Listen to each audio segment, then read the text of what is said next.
Hello, this is Huck's iWallet. What? Conrad Wallace did what? Well, calm down. It's completely fine. I'm not really too worried about it. We could just send it to Tim Lee to get him to re-leather it. Oh, you know, that one guy that took a bunch of people's belts. He's got a whole group wanting to sue him at any day now, just as soon as it hits the court, and then he's probably going to go to jail for fraud. Yeah, that guy.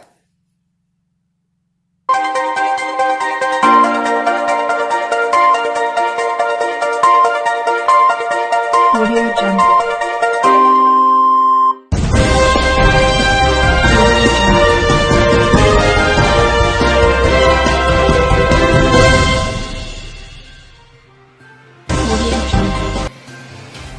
Good evening. I'm Chuck Hucklebuck. This is WFUK News, Rumors, and Results for this week's Massacre Eclipse. The road to Devil's Night is on, ladies and gentlemen. This is the Go Home episode, and it took place in the XWE headquarters in Rutherford, New Jersey. It was $20 beer night, of course, and we know why, because Daniel Saint is a stingy bitch. Nonetheless, we're going to break right into the action, starting off in Massacre Eclipse. The Macho Huck has yet to answer back to Thomas Austin, yet not even signing the contract, as Thomas Austin has indeed signed the contract. Sending a message to the Macho Huck.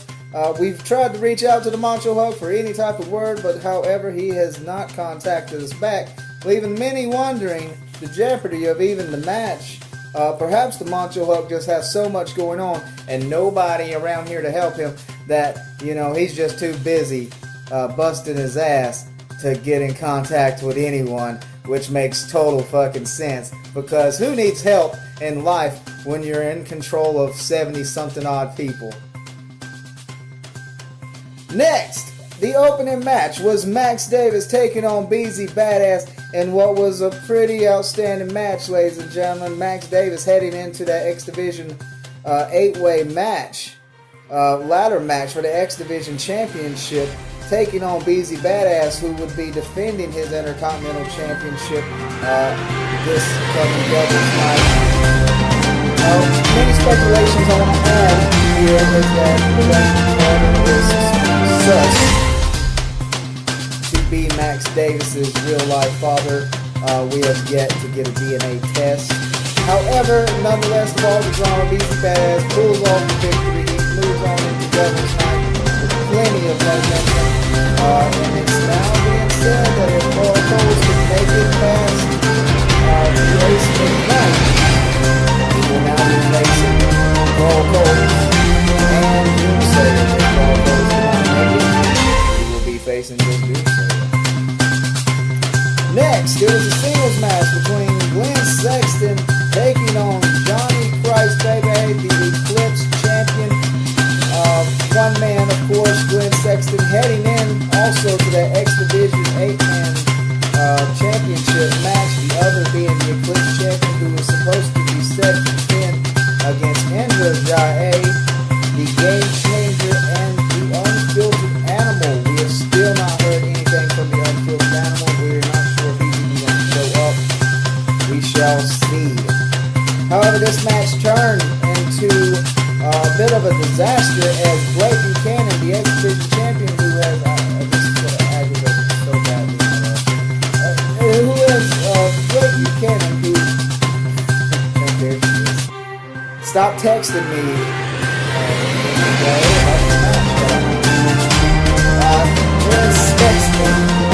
Blake Buchanan makes his appearance, causing Glenn Sexton the victory as Johnny Christ picks up the victory. Glenn Sexton and Blake Buchanan have it out in the middle of the ring after the match, having to be separated. Quite the rivalry we have here between these two gentlemen. I'm excited. This is the future of XWE. We went in and we seen the men between the Bogan Brute. I wish people would stop messaging me. I'm so sorry. This is my life. David Jones, you think you're busy, huh? between the Legends champion, who is the Bogan Brute, and the television champion, that is Daniel Saint. Okay, shut up, Maglio. Daniel Saint. Both men put their name on the dotted line. Both the belts will be up. We heard final words. It's going to be... I'm surprised this isn't the main event. I am psyched. Surprisingly, we didn't get no fist thrown this week. I'm a little upset about that. However, words were exchanged, and we will be seeing quite the match at Devil's Night between these two men. Next, it was the Immortal Ripper taking on Diamond Dave, who now we understand Diamond Dave will also be in that X Division Championship match. The Immortal Ripper has been announced to be facing off with Boomer for the North American Championship. The Reaper returns in fashion, pulling off the victory against Diamond Dave. And what an outstanding match that it was. And pretty shockingly, this may have been match of the night, ladies and gentlemen. I mean, these two guys have been around for a long time, and seeing them go head to head was pretty unique. And no one should be upset over a win or a loss here. This was quite the match. Next, it was Johnny Newhaven taking on the ultra-violent twink Casey Campbell, and Casey Campbell once again misses. Almost seems like he's not there in a sense, like he's not on time, like the deadline, or I'm not real sure how to describe it. Johnny Newhaven pulls off a surprising roll-up victory on the ultra-violent twink Casey Campbell. Johnny Newhaven is scheduled to be in a rap battle match with Willie Savage, Iconic Savage, Kitty Savage, whatever he calls himself.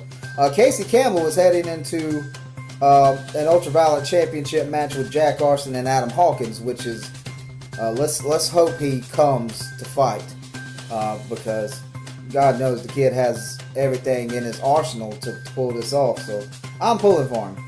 I don't know if anyone else is, but I sure am. Next, it was a tag team match between Damage Danny Day and Phantasma, who we have learned is now a true disciple of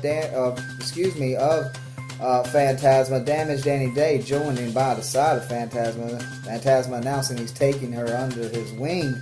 However, Isaiah Scariot comes out all alone, and they're laying down a beatdown on Isaiah. And then he has his very own disciple, and it was this deranged rabbit.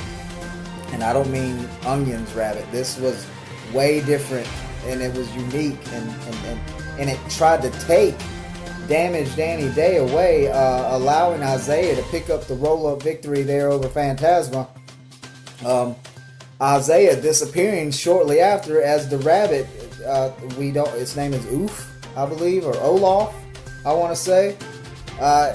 Phantasma has to make the save to keep this rabbit from taking Damage Danny Day. They go after the rabbit, and the rabbit also disappears into the darkness. Maybe he jumped down a rabbit hole. Haha! That wasn't too good. Next, the franchise Nick White takes on the problem Carl Coles, and what was heated. Heated. Let me say it again. Heated. And that's probably because Carl Cole's couches are way too close, so things get really heated really quickly. We're not making that type of joke. Don't worry, Carl. However, the franchise Nick White didn't mind making many jokes that were just a little on the line there. Had us all scratching our heads, worried a little bit, like it's not good, but it was outstanding. It was hilarious, and it was wonderful. These men take each other to the limit. Here comes Johnny Newhaven, who had teased that he would actually try to cost Carl Coles the victory. However, he actually tries to help him. Nonetheless, Ethan Carnage makes his appearance, and the match is just thrown out. It comes to it's a disqualification. Carl Coles will remain in the Intercontinental Championship match, and of course, Nick White will be challenging Ethan Carnage. Next, it was the main event singles match. It's the first time ever Zach Monster faced off with Indra Jae. And ladies and gentlemen, Zach Monstar is coming straight out the gate doing Zach Monster things as he always does. He's dangerous. He's recently the #1 on the list of DDD's list to watch. As you all know, some people call him an E-Fed whore now, a wrestling whore, and that's what this business is about, being a whore. You can be a whore as long as you're a good whore. And ladies and gentlemen, every time Zach walks out of through that curtain into that ring, he absolutely dominates, no matter where it's at. And Andrew Jai tries to pull it off by saying, "Don't you love your home anymore?" Throwing it all in his face, telling him that he's a whore, beating him down. It was a hell of a match. I mean, I was totally surprised. I think Indra Jai came out the gate and truly proved that she is the future. She is something to be reckoned with here in XWE and everywhere else, even though they may not pay her much attention or recognize her. I don't know. Zach Monstar, it looking like he might take a clean loss here before Devil's Night. Indra Jai goes in for the victory. However, she is caught with that infamous super kick straight to her jaw, flatline on her back. Zach drops to his knees, bloody, tired, actually having to be in a wrestling match here with no weapons, no ultra-violence setting, proving that he can actually, wrestle a little bit there. Goes in for the pin for the 1, the 2. Zach, are you there? Hi, Zach. Looks like you got your hands full tonight. I'm gonna need you to keep your eyes on the prize and don't get distracted by the things that come out of my mouth, Zach. We all know how distractions go in this game, right? What would happen if somebody said some words on a screen and you got distracted? You might lose a match, huh? A match leading up to one of the biggest matches of your goddamn career. But don't worry, Zach. That's not going to happen. I believe in you. I know how good you are. So I'll see you soon. And I wish you luck in your match right now. Bye.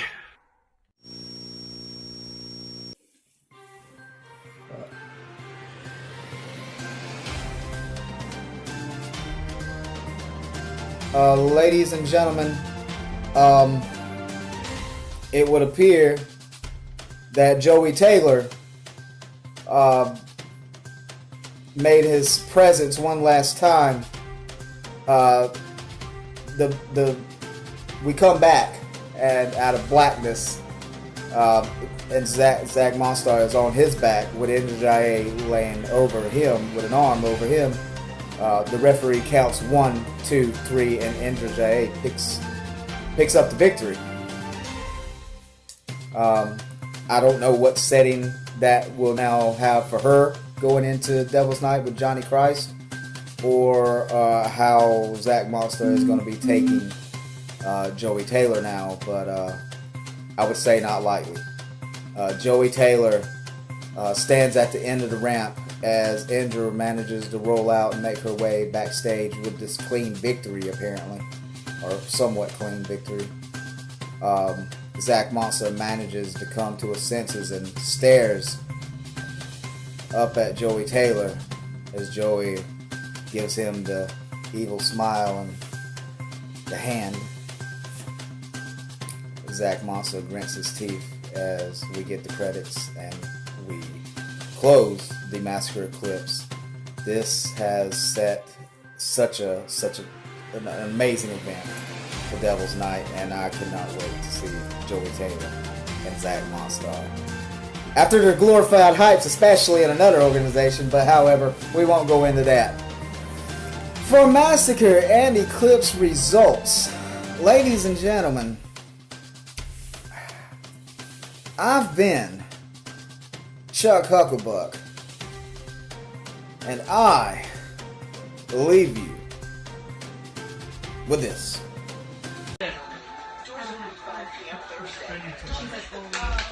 And then